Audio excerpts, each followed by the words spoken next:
your forecast first. Sponsored by Matex Heating, Cooling, and Plumbing. Had to come outside, enjoy the nice weather in the Matex Heating and Cooling Weather Garden, and wow, it is beautiful. 80 degrees right now in Champaign, Mattoon, 81 in Decatur. Got a nice little breeze out here as well, 10 to 15 miles an hour, and just clear skies out there, as you can see, across the region. We've had a couple little showers closer to the Indiana-Illinois state line there, just kind of creeping up there to portions of Iroquois County, but the rest of us looking great. And as we go throughout tonight, no issues at all with temperatures falling to the 60s by 11 o'clock. We're talking the 50s to begin tomorrow morning once again.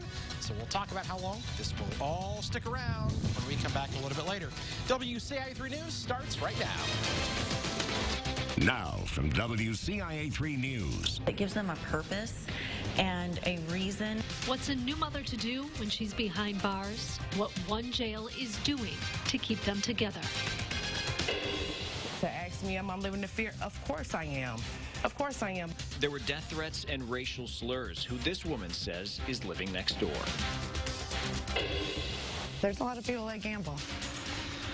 They spend a lot of money. So why would they go to a laundromat? A new business proposal has the answer. You're watching your local news leader. This is WCIA 3 News at 6. I was hoping that she wouldn't fall through the cracks.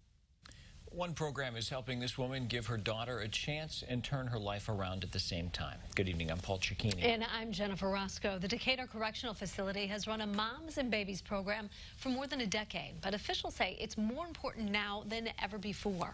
It lets mothers who are serving time also care for their children. WCIA 3's Jamie Mays is with us. So Jamie, this is unique. That's right, Jennifer. There are only about 10 programs like this in the nation, and it's the only one of its kind in Illinois. Most new moms bring their babies home after giving birth, but some of these infants will take their first steps at the Decatur Correctional Facility. It was this or I don't know. Josie Coleman is part of the Moms and Babies program. She's one of 8 women taking care of their newborn while behind bars. It gives them a purpose and a reason to do something better in their life, and ultimately that's going to affect society. Amanda Whiteley came here on drug charges 2 years ago. She was pregnant but didn't know it until after she was arrested. It was scary because I thought I was going to have to send him home to family. But that never happened. She found out about this program and went through the process to enter. It means everything for us to be here together because otherwise we wouldn't have the bonding experience. Sorry. You never get it back, and it's her first encounter with people. You know, it's very important for them, I think. Data from the Sentencing Project says between 1980 and 2016, the number of women in U.S. prisons went up by more than 700%. Officials in Decatur say a program like this can help. And by forming that bond, the recidivism rate for the mothers, which means the rate at which they would reoffend and get incarcerated again, it is much less. In addition to forming bonds, women learn how to parent, some of them for the first time. As they watch their children grow, they say they're fighting to not become another statistic.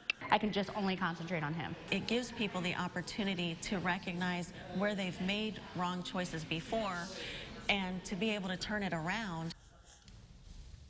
Many of the mothers stay no longer than 2 years. The supervisors say once they leave, these parents rarely come back, and they attribute that success to this program. And those babies are so sweet. All right, thank you so much, Jamie. Now, this program isn't just in Illinois. Like we said, there are similar ones all over the country, including in Indianapolis and in Gig Harbor, Washington.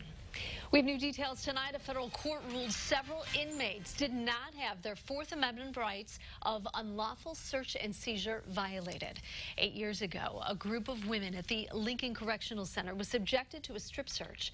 It was part of a training exercise for new cadets. The court ruled by a 2-to-1 vote, inmates' Fourth Amendment rights are limited, and the guards weren't at fault. The Department of Corrections isn't commenting on the ruling since the case is still not settled.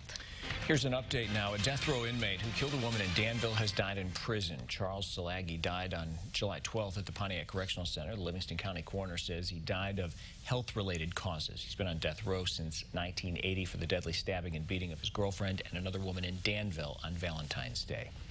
We now know the name of a woman in Mahomet who was killed in a crash in Coles County on Sunday. The Champaign County coroner says 25-year-old Kayla Kelly lost control of her car, causing her to be ejected. Happened in Coles County, again, near Country Road 30 East and 250 North. No autopsy will be performed. Police in Leroy are investigating a possible attempted abduction. Police say a woman was walking home from a downtown bar early this morning. That's when a man asked if she wanted a ride. When she said no, he started to get out of his car and told her to get in. The suspect is described as an older man with a long white beard down to his stomach. The woman says he was driving an older white pickup truck. Anyone with a security camera, police are asking you to turn in the footage that you might have of the suspect or the car. Police are looking into the case of a Danville woman who said she was getting death threats. Paulette Lester says a group left a meeting at her neighbor's house last week and then called her the N-word and threatened to kill her. She also says she suspects the meeting was a hate group-related group. The neighbor in question denied that, but confirmed the rest of her story. Lester says she never expected something like this. I didn't dream in a million years that it would happen to me. Living here in Vermilion County especially, I've been here my whole life. And this is the first time I've been put up against something like this. Lester says all of this makes her feel unsafe in her own home, so she put it up for sale after living there for 4 years. It's the first NCAA Basketball Academy. Why some of the best young players are in town this week. And also tonight. Most of the folks around here don't have a washer and dryer. Waiting for clothes at the laundromat can be tedious. How one person is betting his plan may make that time fly. And it's a beautiful afternoon, now evening. 80 degrees. We look at the Roofing Dog iNet Flooring America weather camera. Look at that wind into the northwest around 15 miles an hour. Recap of today shows that high around 82 degrees, which is still below average. And when we come back, it's going to be another cool night. We'll look at the temperatures, talk about the sunshine for the week, and how we eventually warm things back up for the weekend when we come back.